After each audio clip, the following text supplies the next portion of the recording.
നമസ്കാരം. 9ാം ക്ലാസ്സിലെ എല്ലാ കുഞ്ഞുങ്ങൾക്കും ഇൻഫോമിററിലേക്ക് സ്വാഗതം. നമുക്ക് ഇപ്പോൾ നോക്കാനുള്ളത് നിങ്ങളുടെ ഇംഗ്ലീഷിൻ്റെ ചാപ്റ്ററാണ്. നിങ്ങളുടെ ടെക്സ്റ്റ് മാറിയിട്ടുണ്ട്. കഴിഞ്ഞ വർഷം വരെയുള്ള 9ാം ക്ലാസ്സുകാർ പഠിച്ചിരുന്ന ടെക്സ്റ്റ് ബുക്കല്ല നിങ്ങൾക്കിപ്പോൾ നൽകിയിട്ടുള്ളത്. അപ്പോൾ നിങ്ങൾക്ക് കുറേ പേർക്കൊക്കെ കിട്ടിയിട്ടുണ്ടാകും, ഒരുപാട് പേർക്കും കിട്ടിയിട്ടില്ലായിരിക്കും. അപ്പോൾ നിങ്ങൾക്ക് പഠിക്കാനുള്ളത് യൂണിറ്റിൽ പുതിയ ചാപ്റ്റേഴ്സാണ്. മറ്റേത് നേരത്തെ നിങ്ങൾക്ക് പഠിക്കാനുണ്ടായിരുന്ന ഫസ്റ്റ് ചാപ്റ്റർ ദി റേസ് എന്നുള്ളതായിരുന്നു. ഇപ്പോൾ നിങ്ങൾക്ക് ആ ചാപ്റ്റർ അല്ല പഠിക്കാനുള്ളത്. യൂണിറ്റ് കംപ്ലീറ്റ് മാറിയിട്ടുണ്ട്. എല്ലാ വർക്ക്സും, ആ യൂണിറ്റിലുള്ള എല്ലാ വർക്ക്സും മാറിയിട്ടുണ്ട്. അപ്പോൾ നിങ്ങൾക്ക് ഞാൻ ആ യൂണിറ്റ് ഒന്ന് പരിചയപ്പെടുത്തി തരാം. നിങ്ങളുടെ യൂണിറ്റിൻ്റെ പേര് അവേഴ്സ് ആൻഡ് ഇയേഴ്സ് എന്നുള്ളതാണ്. പേര് പോലെ തന്നെ ആ കാലഘട്ടം അല്ലെങ്കിൽ കാലം അല്ലെങ്കിൽ സമയം ഇതുമായിട്ട് ബന്ധപ്പെട്ട കാര്യങ്ങളാണ് നിങ്ങൾക്ക് പഠിക്കാനായിട്ടുള്ളത്. പിന്നെ അതിനകത്തായിട്ട് വരുന്നത് നിങ്ങൾക്ക് 2 പ്രോസ് വർക്കും 1 പോയമാണ് പഠിക്കാനുള്ളത് കേട്ടോ. അപ്പം നമ്മൾ ഇന്ന് നോക്കുന്നത് ആ ഫസ്റ്റിലത്തെ പ്രോസ് വർക്കാണ് നമ്മളിപ്പോൾ നോക്കുന്നത്. അപ്പോൾ ഇതാ നോക്കിയേ, യൂണിറ്റ് 1 ഒട്ടും വൈകണ്ട. കുറേ പേര് ആകാംക്ഷയോടുകൂടി കാത്തിരിക്കുകയാണ് ഈ ഒരു ചാപ്റ്റേഴ്സിന് വേണ്ടിയിട്ട്. അപ്പോൾ യൂണിറ്റ് 1ൻ്റെ പേര് ഞാൻ പറഞ്ഞതുപോലെ അവേഴ്സ് ആൻഡ് ഇയേഴ്സ് എന്നാണ്. ഇത് നോക്കുക, നിങ്ങൾക്ക് ആദ്യം നൽകിയിരിക്കുന്നത് 3 വരികളാണ്. എന്താണ് വായിച്ചത്? Time present and time past R both perhaps present in time future and time future contained in time past. എന്ത് മനസ്സിലായി നിങ്ങൾക്ക്? എഴുതിയിരിക്കുന്നത് T.S. എലിയട്ട് കേട്ടോ. T.S. എലിയട്ട് ആണ്. അപ്പോൾ നോക്കിയേ, ഇതെന്ന് പറയുന്നത് ബേൺ നോട്ടൺ എന്നുള്ള അദ്ദേഹത്തിൻ്റെ വർക്കിൻ്റെ ഓപ്പണിംഗ് ലൈൻസ് ആണ്. ഇത് 4 കോട്ടേജ് എന്നുള്ള അദ്ദേഹത്തിൻ്റെ വർക്കിൽ അതിനകത്ത് ഇൻക്ലൂഡഡ് ആയിട്ടുള്ള ഒരു വർക്കാണ് കേട്ടോ. അതിനകത്തുള്ള വർക്കാണ് എന്താണ് ബേൺ നോട്ടൺ എന്നുള്ളത്. അതിൻ്റെ ഓപ്പണിംഗ് ലൈൻസ് ആണ്. ഒന്നുകൂടി വായിക്കാം. Time present and time past R both perhaps present in time future and time future contained in time past. എന്താണ്? ഇപ്പോൾ നമ്മൾക്കറിയാം, നമ്മൾക്ക് 3 കാലമാണുള്ളത്. ഭൂതം, പ്രസൻ്റ് ആയിട്ടുള്ള വർത്തമാനകാലം, അതുപോലെ ഭാവി അല്ലെങ്കിൽ ഫ്യൂച്ചർ. Past, present, future. അപ്പോൾ പ്രസൻറ്റിൽ കാലമുണ്ട്, പാസ്റ്റ് കാലമുണ്ട്. Are both perhaps present in time future. ഇത് രണ്ടും ഫ്യൂച്ചറിൽ ചിലപ്പോൾ വരാം. And time future contained in time past. അപ്പോൾ ഫ്യൂച്ചറിൽ നമ്മൾക്ക് വരാനിരിക്കുന്ന കാര്യത്തിൽ എന്തെങ്കിലും ഒരു കണ്ടൻറ്റ് പാസ്റ്റുമായിട്ട് റിലേറ്റഡ് ആയിരിക്കാം. എന്താ സംഭവം? എന്താണ് ഇതിൽ നിന്ന് മനസ്സിലാക്കേണ്ടത്? ഇതെല്ലാം ഇൻ്റർ കണക്റ്റഡ് ആണ് എന്നുള്ള കാര്യമാണ് നമ്മൾ മനസ്സിലാക്കേണ്ടത്, അല്ലേ? അപ്പോൾ നമ്മൾക്ക് തന്നെ പലപ്പോഴും തോന്നിയിട്ടുണ്ടാകും, നമ്മൾ എന്തെങ്കിലും ഒരു ദിവസം നമ്മൾക്ക് തോന്നുകയോ ഈ ദിവസം ഇതിന് മുമ്പ് ഒരിക്കൽ ഇതേപോലൊരു ഇൻസിഡൻറ്റ് ഉണ്ടായിട്ടുണ്ടല്ലോ എന്ന് നമ്മൾ ചിന്തിക്കാറുണ്ടല്ലേ. അപ്പോൾ നമ്മുടെ പ്രസൻറ്റിലും നമ്മളുടെ പാസ്റ്റിലും ഉണ്ടായ കാര്യങ്ങളെല്ലാം ഇനി വരാൻ പോകുന്ന നമ്മുടെ ഫ്യൂച്ചറിൽ, ഈ ഫ്യൂച്ചർ എന്ന് പറയുന്ന നമ്മുടെ കാലത്ത് ഈ 2 കാലവും കണക്റ്റഡ് ആയിട്ടുള്ള കാര്യങ്ങൾ വരാം. മനസ്സിലായില്ലേ? ഇതെല്ലാം ഇൻ്റർ കണക്റ്റഡ് ആണ് എന്നുള്ളതാണ് ഇവിടെ പറയുന്നത്. The theme of this work, എന്താണ് ഈ ഒരു വർക്കിൻ്റെ തീം എന്ന് പറയുന്നത്? Time and cyclic nature. Time എന്ന് പറഞ്ഞാൽ സൈക്ലിക് ആണ്. നമ്മൾ പറയുന്നു ഇപ്പം ഭാവി അല്ലെങ്കിൽ ഭൂതം അല്ലെങ്കിൽ വർത്തമാനം എന്നൊക്കെ നമ്മൾ പറയുന്നു. അപ്പം ഭൂതകാലത്ത് നമ്മൾ കഴിഞ്ഞ കാര്യങ്ങളെല്ലാം നമ്മുടെ ജീവിതത്തിൽ, നമ്മുടെ ജനനം മുതലുള്ളതെല്ലാം നമ്മുടെ ഭൂതത്തിലാണ്, അല്ലേ? അതിനു മുന്നേ നമ്മുടെ അച്ഛനും അമ്മയും തലമുറകളും ഒക്കെ വരുന്ന കാലഘട്ടമാണ് ഭൂതം, അല്ലേ? അല്ലെങ്കിൽ പാസ്റ്റ് എന്ന് പറയുന്ന കാലഘട്ടം. ആ കാലഘട്ടം അങ്ങ് പൂർണ്ണമായും കഴിഞ്ഞു പോകില്ല. അതിൻ്റെ ഇൻഫ്ലുവൻസ് നമ്മുടെ പ്രസൻറ്റിലുണ്ടാകും, അതുപോലെ തന്നെ നമ്മുടെ ഫ്യൂച്ചറിലുണ്ടാകും. കാര്യം ഇന്ന് എന്ന് പറയുന്നതാണ് പ്രസൻറ്റ്. ഇന്നലെ വരെയുള്ള കാര്യങ്ങളാണ് പാസ്റ്റിൽ. നാളെ മുതലുണ്ടാകുന്നതെല്ലാം ഫ്യൂച്ചറാണ്, അല്ലെങ്കിൽ ഈ നിമിഷം കഴിഞ്ഞു വരുന്നതെല്ലാം ഫ്യൂച്ചറിലാണ്, അല്ലേ? അപ്പോൾ ഇതെല്ലാം പരസ്പരം കണക്റ്റഡ് അല്ലേ? അതാണ് ഇവിടെ പറയുന്നത്. The 3 are interconnected and influence each other. ഇത് 3ഉം ഇൻ്റർ കണക്റ്റഡ് ആണ്, ഇൻഫ്ലുവൻസും ഉണ്ട് each other. The events can have an impact on the future, അല്ലേ? പാസ്റ്റ് ഇവൻറ്റ്സ് ആയിക്കോട്ടെ, പ്രസൻറ്റ് ഇവൻറ്റ്സ് ആയിക്കോട്ടെ, ഇതിനെല്ലാം നമ്മുടെ ഫ്യൂച്ചറിൽ ഇൻഫ്ലുവൻസ് ഉണ്ടാകും, ഡെഫിനറ്റ്ലി ഉണ്ടാകും. അതാണ് പറഞ്ഞത്. ഒരു സൈക്ലിക് നേച്ചറാണ് കേട്ടോ. അതാണ് നിങ്ങൾക്കിവിടെ നൽകിയിട്ടുള്ളത്. ഇനി നമുക്ക് പഠിക്കാനുള്ള ചാപ്റ്റർ എന്ന് പറയുന്നത് ഹാഫ് എ ഡേ എന്നുള്ളതാണ്. എന്താണ് ഹാഫ് എ ഡേ? ഒരു പ്രോസ് വർക്കാണ്. എഴുതിയിരിക്കുന്നത് ആരാണ്? നജീബ് മഹ്ഫൂസ് ആണ് എഴുതിയിരിക്കുന്നത്. ആരാണ്? നജീബ് മഹ്ഫൂസ്. അപ്പോൾ അദ്ദേഹത്തെ പറ്റി തന്നെ നമുക്ക് ആദ്യം നോക്കാം. അബൌട്ട് ദി ഓഥർ ഇവിടെ എല്ലാം കാണിക്കുന്നുണ്ട്. About the author, Naguib Mahfouz was born in old Cairo, Egypt in 1911. African രാജ്യമായ ഈജിപ്തിലെ കെയ്റോയിൽ ഏത് വർഷം? 1911 അദ്ദേഹം ജനിച്ചു. അപ്പോൾ അതൊന്നും നമുക്ക് അത്ര ഇമ്പോർട്ടൻ്റ് അല്ല. അദ്ദേഹത്തെ പറ്റി ചെറുതായിട്ട് നമ്മളൊന്ന് അറിഞ്ഞിരിക്കണം. പിന്നെ ഏത് രാജ്യക്കാരനാണെന്നറിയണം. ഞാൻ പറഞ്ഞത് ഇയർ ഇമ്പോർട്ടൻ്റ് അല്ല എന്നാണ് കേട്ടോ. പിന്നെ അദ്ദേഹം എങ്ങനെയാണ് ബാച്ചിലേഴ്സ് ഡിഗ്രി ഏതിലാണ് അദ്ദേഹം ബാച്ചിലേഴ്സ് ഡിഗ്രി എടുത്തത്? ഫിലോസഫിയിലാണ്. അതിനുശേഷം അദ്ദേഹം ഈജിപ്ഷ്യൻ സിവിൽ സർവീസിൽ ജോയിൻ ചെയ്യുന്നു. പിന്നെ ഏറ്റവും ഇമ്പോർട്ടൻ്റ് ആയിട്ട് നമ്മൾക്ക് അദ്ദേഹത്തെ പറ്റി പറയാനുള്ളത് first Arab writer to win the Nobel prize in literature. Important question ആണ് കേട്ടോ. ലിറ്ററേച്ചറിൽ നൊബേൽ പ്രൈസ് വാങ്ങിക്കുന്ന ആദ്യത്തെ അറബ് റൈറ്ററാണ് ഇദ്ദേഹം കേട്ടോ. ഫസ്റ്റ് ഈജിപ്ഷ്യനും ഇദ്ദേഹമാണ്, ഫസ്റ്റ് അറബ് റൈറ്ററും ഇദ്ദേഹം തന്നെയാണ് എന്ത് കിട്ടുന്ന നൊബേൽ പ്രൈസ് കിട്ടുന്നത് കേട്ടോ. പിന്നെ അറബ് ലിറ്ററേച്ചറിൽ തന്നെ അപ്പോൾ one of the most important writers ആയിരിക്കില്ലേ അദ്ദേഹം? ഡെഫിനറ്റ്ലി ആയിരിക്കും. അപ്പോൾ അദ്ദേഹത്തിന് 35 നോവൽസ് എഴുതിയിട്ടുണ്ട്, 350ഓളം ഷോർട്ട് സ്റ്റോറീസ് എഴുതിയിട്ടുണ്ട്, 26 സ്ക്രീൻ പ്ലേസും എഴുതിയിട്ടുണ്ട്. പിന്നെ നമുക്ക് അദ്ദേഹത്തിന് ഇമ്പോർട്ടൻ്റ് ആയിട്ടുള്ള ഒരു വർക്ക് പഠിക്കണം, ദി കെയ്റോ ട്രിലോഗി എന്നുള്ളത്, അത് പഠിക്കണം. അതുപോലെ ചിൽഡ്രൻ ഓഫ് ഗെബലാവി എന്നുള്ളതും അദ്ദേഹത്തിൻ്റെ ഇമ്പോർട്ടൻ്റ് വർക്കാണ്. ഇതൊക്കെ ഒന്ന് പഠിച്ചിരിക്കാം. പിന്നെ അദ്ദേഹത്തിൻ്റെ കൂടുതൽ വർക്കുകളൊക്കെ സിനിമയാക്കിയിട്ടുണ്ട്. അദ്ദേഹം മരിച്ചുപോയി 2006 മരിച്ചുപോയത്. ഇത്രയുമൊക്കെയാണ് അദ്ദേഹത്തെ പറ്റി പറഞ്ഞിരിക്കുന്നത്. ഇതിൽ നിന്ന് നമുക്ക് വേണ്ടുന്ന കുറച്ച് ഭാഗം നമുക്ക് എടുക്കാം. ഇനി ഇതാ നോക്കിയേ, നമ്മുടെ ലെറ്റസ് റീഡ് ആൻഡ് റിഫ്ലക്റ്റും ഒക്കെ ഇപ്പോഴും നമുക്ക് നൽകുന്നുണ്ട്. ഇതാ നോക്കിയേ, ലെറ്റസ് ലോഗിൻ. എന്താണ്? Yesterday is but today's memory. Yesterday എന്ന് പറയുന്നത് എന്താണ്? ഇന്നത്തെ ഓർമ്മയാണ്. ഇന്ന് നമുക്ക് എന്തായി മാറി? യെസ്റ്റർഡേ എന്ന് പറഞ്ഞത് ഓർമ്മയായി മാറി. ഇനി യെസ്റ്റർഡേയിലേക്ക് പോകാൻ പറ്റുമോ? ഇന്നലെ എന്ന് പറയുന്നത് കഴിഞ്ഞു പോയി. അതിപ്പോൾ നമുക്ക് എന്തിലേ ഉള്ളൂ? നമ്മുടെ ഓർമ്മയിലേ ഉള്ളൂ. യെസ്റ്റർഡേ എന്ന് പറയുന്ന സംഭവം ഇല്ലെന്ന് പറയാൻ പറ്റുമോ? യെസ്, അതുണ്ട്. പക്ഷെ എങ്ങനെ? നമ്മുടെ ഓർമ്മ മാത്രമായി ഉണ്ട്. And tomorrow is today's dream.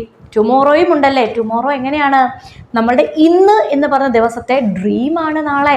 നാളെ അങ്ങനെ ചെയ്യണം, നാളെ ഇങ്ങനെ ചെയ്യണം, നാളെ അവർ വരും, നാളെ ഇവർ വരും, നാളെ ഇന്ന സിനിമയുണ്ട്, നാളെ അത് കാണാൻ പോകണം, ബീച്ചിൽ പോകണം, പാർക്കിൽ പോകണം, ടെക്സ്റ്റ് കിട്ടും, എക്സാം ഉണ്ട്, തുടങ്ങി നമ്മുടെ ഡ്രീംസ് എല്ലാം എന്താണ്? ടുമോറോയാണ്. ആരാ പറഞ്ഞത്? ഖലീൽ ഗിബ്രാൻ. ആരാണ് ഖലീൽ ഗിബ്രാൻ? പേർഷ്യൻ പോയിറ്റാണ്. അമേരിക്കയിലാണ് കൂടുതൽ താമസിച്ചത്. അപ്പം നമുക്ക് അറബ് അമേരിക്കൻ റൈറ്റർ എന്ന് അദ്ദേഹത്തെ പറയാം കേട്ടോ. അദ്ദേഹത്തിൻ്റെ സ്ഥലം ലെബനനാണ്. അമേരിക്കയിലാണ് കൂടുതലും അദ്ദേഹം ചെലവഴിച്ചത് കേട്ടോ. അപ്പം ഇതിനകത്ത് പറയുന്നതും എന്ത് തന്നെയാണ്? അപ്പം ഇതിനെപ്പറ്റി നിങ്ങൾക്ക് ക്വസ്റ്റ്യൻസ് ഉണ്ട്. അപ്പം അതുകൊണ്ട് തന്നെ നമുക്ക് അതിനെ പറ്റിയും കുറച്ച് നോക്കണം കേട്ടോ. അപ്പം എന്താണ് നൽകിയിരിക്കുന്ന ജസ്റ്റ് ഞാനൊന്ന് എഴുതിയിട്ടുണ്ട്. Past is the integral part of our present. It cannot exist without the relation of present. അതായത് നിങ്ങൾക്ക് താഴെ കുറച്ച് ക്വസ്റ്റ്യൻസ് തന്നിട്ടുണ്ട്. അതുമായിട്ട് ബന്ധപ്പെട്ടാണ് ഞാൻ അതിൻ്റെ എക്സ്പ്ലനേഷൻ എഴുതിയിട്ടുള്ളത്. അപ്പോൾ ആദ്യം നമുക്ക് ക്വസ്റ്റ്യൻ തന്നെ അങ്ങ് നോക്കാം. How does Gibran relate yesterday to the present? യെസ്റ്റർഡേയെ പ്രസൻറ്റുമായിട്ട് എങ്ങനെയാണ് ഗിബ്രൻ റിലേറ്റ് ചെയ്യുന്നത്? എങ്ങനെയാണ് യെസ്റ്റർഡേ നമ്മൾ പ്രസൻറ്റുമായിട്ട് ബന്ധപ്പെടുത്തുന്നത്? പ്രസൻറ്റിൻ്റെ എന്താണ് യെസ്റ്റർഡേ എന്ന് പറഞ്ഞത്? മെമ്മറിയാണ്. How is tomorrow presented in these lines? എങ്ങനെയാണ് ടുമോറോ? എന്താണ്? ഡ്രീമാണ്. അത് നമുക്കറിയാം. തേർഡ് കണ്ടോ? How do these lines suggest about the passage of time discuss? നമ്മുടെ നമ്മുടെ പാസേജ് ഓഫ് ടൈം ഇല്ലേ, ടൈം ഇങ്ങനെ പൊയ്ക്കൊണ്ടിരിക്കുകയല്ലേ, അതിനെപ്പറ്റി ഇവിടെ എന്ത് പറയുന്നു? ഡിസ്കസ് ചെയ്യാം. അതാണ് past is the integral part of our present. It cannot exist without the relation of present. Past എന്ന് പറയുന്നത് എന്താണ്? നമ്മുടെ പ്രസൻറ്റിൻ്റെ ഒരു ഇൻറ്റഗ്രൽ പാർട്ട് തന്നെയാണ്. നമുക്ക് എന്ത് ചെയ്യാൻ പറ്റില്ല? വിഭജിക്കാൻ പറ്റുമോ? ഇല്ല. അതുമായിട്ട് കണക്ട് ചെയ്തിരിക്കുന്ന ഒരു പാർട്ട് തന്നെയാണ്. പാസ്റ്റും പ്രസൻറ്റും ഇൻ്റർ കണക്റ്റഡ് ആണ്, ഫ്യൂച്ചറും ഇൻ്റർ കണക്റ്റഡ് ആണ്. ഇനി tomorrow is the driving force of today. ഇന്നത്തെ ഡ്രൈവിംഗ് ഫോഴ്സാണ് ടുമോറോ അല്ലേ? അതെ. It is our dreams that inspires us to live. നമ്മുടെ സ്വപ്നങ്ങളല്ലേ നമ്മളെ ജീവിക്കാൻ പ്രേരിപ്പിക്കുന്നത്. ഇതൊന്നുമില്ലാത്തവർക്ക് ജീവിക്കണം എന്ന് തോന്നുമോ? ഇല്ല. പറയില്ലേ, എനിക്കിനി ജീവിതത്തിൽ ഒരു സ്വപ്നങ്ങളുമില്ല, എൻ്റെ ജീവിതം ഇപ്പം അങ്ങ് തീർന്നാലും സന്തോഷം എന്ന് പറയുന്നവരെ എന്തുകൊണ്ടാണ്? അവർക്ക് ഫ്യൂച്ചറിനെ പറ്റി ഡ്രീംസ് ഇല്ല. അങ്ങനെയുള്ളവരാണത് പറയുക. നമുക്ക് ഡ്രീംസ് ഉണ്ടല്ലേ, അപ്പം നമ്മൾ എന്ത് ചെയ്യും? ടുമോറോ എന്ന് പറഞ്ഞാൽ നമ്മുടെ ഡ്രീംസാണ്, നമ്മുടെ ഇൻസ്പിറേഷൻ ആണല്ലേ. ഇനി നമുക്ക് ഇതിനകത്ത് ഇത്രയും കാര്യങ്ങളൊക്കെ പറയാനുള്ളൂ. പിന്നെ നമുക്ക് വേണമെങ്കിൽ ഇത് രണ്ടും കൂടെ ചേർത്ത് പറയാം. These lines clearly shows the existence of human being from the memories of the past to the dreams of the future and how they connect each other. എന്താ ഇത് തന്നെയാണ് നേരത്തെ പറഞ്ഞത് തന്നെയാണ്. ഈ ലൈൻസ് എന്താ പറയുന്നത്? എന്താണ് നമ്മളുടെ എക്സിസ്റ്റൻസ്, നമ്മുടെ നിലനിൽപ്പ് എങ്ങനെയാണെന്ന് പറയുന്നു. എവിടെ മുതൽ? നമ്മുടെ പാസ്റ്റിലെ മെമ്മറീസ് തുടങ്ങി, ഇന്ന് തുടങ്ങി, നാളെയിലെ ഡ്രീംസിൽ വന്ന് അവസാനിക്കുകയാണിത്. അപ്പോൾ ഇതെല്ലാം പരസ്പരം കണക്റ്റഡ് ആണ്. ഒന്നിനും എന്ത് ചെയ്യാൻ പറ്റില്ല, മറ്റൊന്നില്ലാതെ നിലനിൽക്കാൻ പറ്റില്ല. ഇത്രയേ ഉള്ളൂ കേട്ടോ. ഇനി let us read and reflect. നോക്കിയേ, നമ്മൾ ചാപ്റ്ററിലേക്ക് കടക്കുകയാണ്. റീഡ് ആൻഡ് റിഫ്ലക്റ്റ് നോക്കിയേ. Time moves on constantly shaping our past, present and future. കണ്ടോ, നമ്മുടെ ടൈം ഇങ്ങനെ പൊയ്ക്കൊണ്ടേ ഇരിക്കുക, നമുക്ക് ആർക്ക് വേണ്ടിയും വെയിറ്റ് ചെയ്യില്ല അല്ലേ. അതെങ്ങനെ പൊയ്ക്കൊണ്ടിരിക്കുകയാണ്? ഒരു കോൺസ്റ്റന്റ്ലി തന്നെ ഒരു കൃത്യമായ ടൈമിൽ അത് പോകുന്നു. എങ്ങനെ? നമ്മുടെ പാസ്റ്റിനെ ഷേപ്പ് ചെയ്തുകൊണ്ട്, അതുപോലെ നമ്മുടെ പ്രസന്റിനെയും ഫ്യൂച്ചറിനെയും ഒക്കെ ഷേപ്പ് ചെയ്തുകൊണ്ട് പോയിക്കൊണ്ടേയിരിക്കുന്നു. Memories are like threads woven into the fabric of our lives in moments of joy and sorrow. Do you agree? എന്താണ് മെമ്മറീസ് എന്ന് പറഞ്ഞാൽ? എന്തുപോലെയാണ്? നമ്മളുടെ ജീവിതം എന്ന ഫാബ്രിക്കിനകത്ത് ഇങ്ങനെ തുന്നി വെച്ചിരിക്കുന്നത് പോലെയാണ് നമ്മളുടെ ജോയും സോറോയും എല്ലാം നമ്മുടെ ജീവിതത്തിൽ ഇങ്ങനെ തുന്നി വെച്ചിരിക്കുന്നത്. Do you agree? നിങ്ങളത് എഗ്രി ചെയ്യുന്നുണ്ടോ? ഡെഫിനറ്റ്ലി എഗ്രി ചെയ്യുന്നുണ്ട്. Now let us read a short story portraying a man's journey of life and the changes that take place in his surroundings and society. ഇനി നമുക്ക് നോക്കാനുള്ളത് ഒരു ഷോർട്ട് സ്റ്റോറിയാണ്. എന്ത് കാണിക്കുന്നു? ഒരു വ്യക്തിയുടെ ജീവിതമാണ് കാണിക്കുന്നത്, അദ്ദേഹത്തിൻ്റെ ലൈഫ് കാണിക്കുന്നു. അതുപോലെ തന്നെ ലൈഫിലെ changes that take place in the surroundings and society. അദ്ദേഹത്തിൻ്റെ ചുറ്റുപാടും അദ്ദേഹത്തിൻ്റെ സമൂഹവും ഒക്കെ കൊണ്ട് അദ്ദേഹത്തിനുണ്ടാകുന്ന ചേഞ്ചസുമാണ് കാണിക്കുന്നത്. ഏതാണ് work? Half a day by Naguib Mahfouz. Naguib മഹ്ഫൂസിനെ പറ്റി നമ്മൾ പറഞ്ഞു. നോക്കാം. ഫസ്റ്റ് പാരഗ്രാഫ് നോക്കിയേ. I proceeded alongside my father, clutching his right hand, running to keep up with his long strides. All my clothes were new, the black shoes, the green school uniform, and the red tarbouche. My delight in my new clothes, however, was mixed, for this was no feast day, but the day on which I was to be cast into school for the first time. എന്താണ്? ഞാൻ എങ്ങോട്ട് പോകുകയാ? എൻ്റെ അച്ഛൻ്റെ കൂടെ ഞാൻ എങ്ങോട്ട് പോകുന്നു? അച്ഛനെ ചേർന്ന് അദ്ദേഹത്തിൻ്റെ കയ്യിലൊക്കെ തൂങ്ങി പിടിച്ചുകൊണ്ട് ഇങ്ങനെ നടന്നു പോകുന്നു. എങ്ങോട്ടാ പോകുന്നത്? അതുപോലെ എങ്ങനെയാ പോകുന്നത്? Running to keep up with his long strides. അച്ഛൻ്റെ കാലുകൾക്ക് എന്താണ്?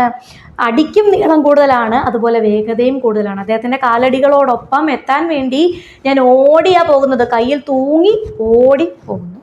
All my clothes were new. എൻ്റെ ഡ്രസ്സുകളെല്ലാം പുതിയതാ. അപ്പം സന്തോഷമുണ്ട് അല്ലേ? ദ ബ്ലാക്ക് ഷൂസ്, എനിക്ക് ഷൂസ് ഉണ്ട് ബ്ലാക്കിൽ. The green school uniform green കളറുണ്ട്. ആൻഡ് ദ റെഡ് ടർബൂഷ് എന്താണ്? റെഡ് കളർ തൊപ്പിയാണ് കേട്ടോ. അത് ആ ഫാഷനുള്ള തൊപ്പിയാണ്.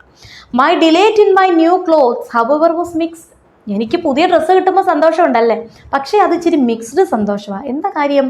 Four this was no feast day. ഇത് പെരുന്നാൾ ദിവസമല്ല പുതിയ ഡ്രസ്സ് ഇടാൻ. But the day on which I was to be cast into school for the first day. ഞാൻ ആദ്യമായിട്ട് എങ്ങോട്ട് പോകാൻ പോവാ? സ്കൂളിലേക്ക് പോകാനായിട്ട് പോവുക. അതുകൊണ്ട് അത്ര സന്തോഷമൊന്നും എനിക്കില്ല, പുതിയ ഡ്രസ്സ് കിട്ടിയ സന്തോഷമില്ല. My mother stood at the window watching us and I would turn toward her from time to time appealing for help. അപ്പോൾ എൻ്റെ അമ്മ വിൻഡോയുടെ അടുത്ത് നിന്ന് നോക്കുന്നുണ്ട്. വീട്ടിൽ നിന്ന് ഇറങ്ങിയ കാഴ്ചയാണ് ഈ പറയുന്നത് കേട്ടോ. അമ്മ ഇങ്ങനെ നിന്ന് നോക്കുമല്ലേ, നമ്മൾ പോകുമ്പോൾ ഇങ്ങനെ നോക്കുന്നുണ്ട്. ഞാൻ ഇടയ്ക്കിടയ്ക്ക് തിരിഞ്ഞിങ്ങനെ അമ്മയെ നോക്കുന്നുണ്ട്, എന്നെ സഹായിക്കണേ എന്നുള്ള രീതിക്ക് നോക്കുന്നുണ്ട്. We walked along a street lined with gardens on both sides were extensive fields planting with crops, prickly pears, henna trees and a few date palms. എന്താ, നമ്മളിങ്ങനെ നടന്നു പോവുകയാണ്, സ്ട്രീറ്റിലൂടെ പോകുന്നു. അതെന്താണ്? കുറേ ഗാർഡൻസ് ഒക്കെ നമുക്ക് സൈഡിൽ കാണാം, ബോത്ത് സൈഡ്സിലുമുണ്ട്. അവിടെ എന്തൊക്കെയുണ്ട്? ഒരുപാട് തരം ചെടികളുണ്ട്. എന്താണ്? കള്ളിമുൾ ചെടിയുണ്ട്, മഞ്ഞളുടെ ചെടിയുണ്ട്, മൈലാഞ്ചി ചെടിയുണ്ട്. അതുപോലെ തന്നെ എന്തുകൊണ്ട്? എന്ത് പനയാ? ഈന്തപ്പനയും ഉണ്ട്. Y school? എൻ്റെ ക്വസ്റ്റ്യൻ അതാണ്, എന്തിന് സ്കൂളിൽ പോകണം? I challenged my father openly. I shall never do anything to annoy U.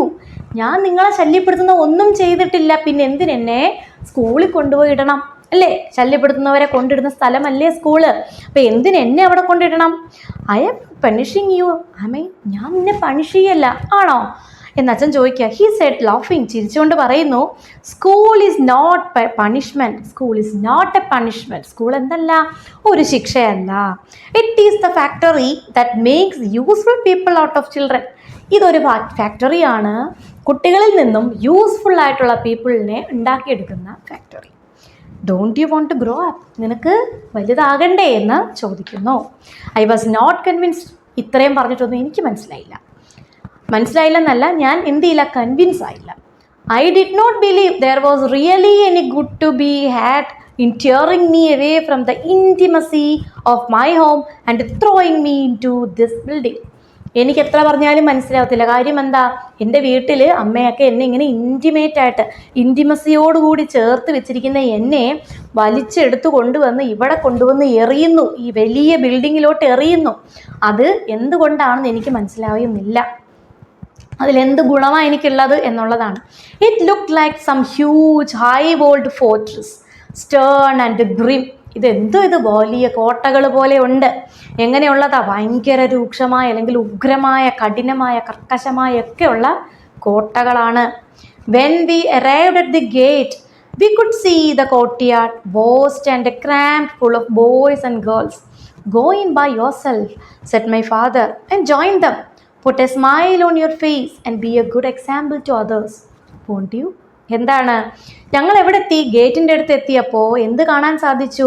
കോർട്ട്യാർഡുണ്ട്, മുറ്റമുണ്ട്, വിശാലമായതാണ്. പക്ഷേ നിറഞ്ഞ കുട്ടികൾ, തിങ്ങി നിറഞ്ഞ കുട്ടികളുണ്ട്, ആൺകുട്ടികളും പെൺകുട്ടികളുമുണ്ട്. അപ്പം അച്ഛൻ എന്ത് പറയുന്നു? Go in by yourself, നീ തനിയെ അകത്തേക്ക് പോകണം. Said my father and join them, എന്നിട്ട് അവരെ കൂടെ കൂടുക.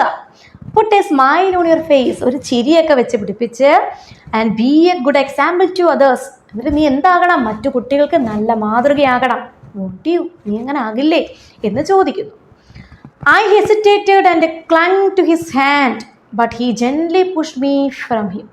ഞാൻ വീണ്ടും അച്ഛൻ്റെ കൈ തൂങ്ങി നിൽക്കുക, ഞാൻ പോകില്ല എന്നുള്ള രീതിക്ക്. പക്ഷേ അച്ഛൻ പെതുക്കെ എന്നെ അങ്ങോട്ട് തള്ളിയിട്ട് എന്ത് പറഞ്ഞു?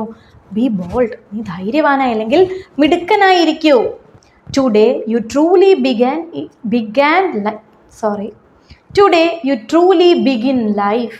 ഇന്ന് ശരിക്കും ഇന്നാണ് നീ ജീവിതം തുടങ്ങുന്നത്. You will find me waiting for you when it is time to leave. നിനക്ക് പോകുന്ന സമയമാകുമ്പോൾ, സ്കൂളിൽ നിന്ന് വിടുന്ന സമയമാകുമ്പോൾ ഞാനിവിടെ നിന്നെ കാത്ത് പുറത്ത് ഉണ്ടായിരിക്കും എന്ന് പറയും. I took a few steps, then stopped and looked, but saw nothing. ഞാൻ കുറച്ചങ്ങോട്ട് നടന്നു, എന്നിട്ട് ചുറ്റുമൊന്ന് നോക്കി, ഒന്നും കാണാൻ വയ്യ.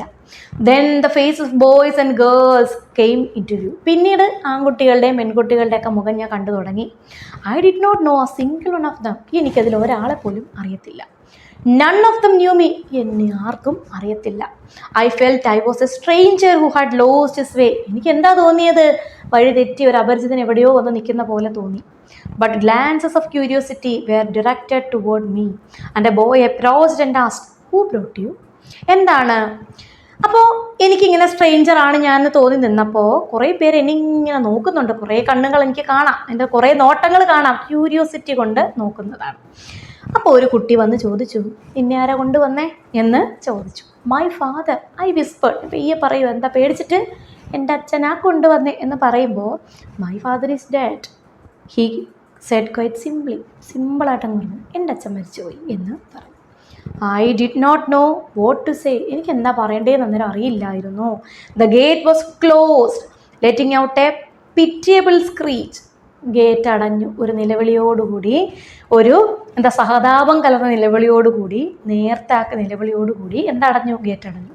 Some of the children burst into tears. അപ്പോഴേ കുറേ കുഞ്ഞുങ്ങൾ കരഞ്ഞു തുടങ്ങി. The bell rang. ബെല്ലടിച്ചു. A lady came along followed by a group of men. ഒരു സ്ത്രീ വന്നു. കുറേ ആരും വന്നു? കുറേ ആണുങ്ങൾ. ഒരു ലേഡി വന്നു, കൂടെ കുറേ ആളുകളും വന്നു. The men began sorting us into ranks. ആ ആളുകൾ എന്ത് ചെയ്യാൻ തുടങ്ങി? ഞങ്ങളെ തരംതിരിക്കാൻ തുടങ്ങി. റാങ്കിനനുസരത്തിൽ തരംതിരിക്കാൻ തുടങ്ങി. ക്ലാസിൻ്റെ അടിസ്ഥാനം എന്നാണ് അവിടെ ഉദ്ദേശിക്കുന്നത് കേട്ടോ. This is your new home, said the woman. Here too there are mothers and fathers. Here there is everything that is enjoyable and beneficial to knowledge and life. Dry your tears and face life joyfully, won't you? അപ്പോൾ എന്താ പറയുന്നത്? ഇതാണ് നിങ്ങൾക്കുള്ള മറ്റൊരു പുതിയ വീട്. ആ സ്ത്രീ പറയുക, here too there are mothers and fathers. ഇവിടെയും എന്തുണ്ട്? അച്ഛനും അമ്മമാരും ഒക്കെ ഉണ്ട്. Here there is everything that is enjoyable.